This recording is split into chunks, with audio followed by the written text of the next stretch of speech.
It all started with something Alexandria Ocasio-Cortez said on 60 Minutes. But once you get to like the tippy tops, on your 10 millionth dollar, sometimes you see tax rates as high as 60 or 70%.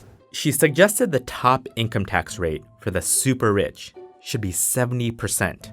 The current rate is 37%. So many pundits treated it like a radical idea.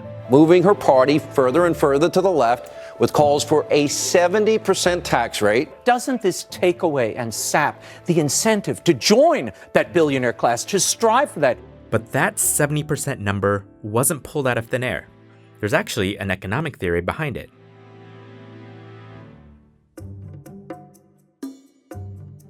The 70% number comes from two economists who are interested in a concept called optimal tax theory. And it starts with a simple question. How can we tax people so that all citizens are as well off as possible? And we can understand this concept by looking at two potato farmers, a very rich one and a poor one.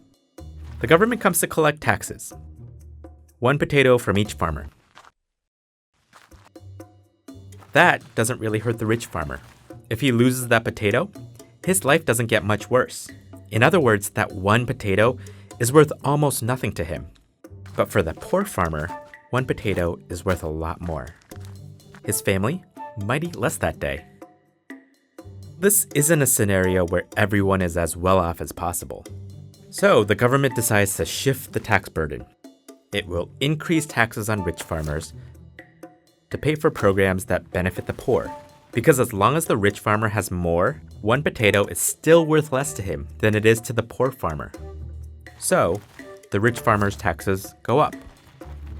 And then they go up some more. And more people are better off. But then something happens. When the government takes more, the rich farmer no longer thinks it's worth it to grow so many potatoes. So, he grows fewer potatoes. And that's okay for a while. But then one year, the government asks for even more. And when the rich farmer hands it over, the government realizes that it's collecting fewer potatoes than the previous year. That's because the high taxes have made the rich farmer shrink his farm so much that taxing a larger portion no longer yields more potatoes. Ultimately, this means the government can't help poor farmers as much. And when the government charts it out, it realizes that it's not just low taxes that result in low revenue. High taxes do too.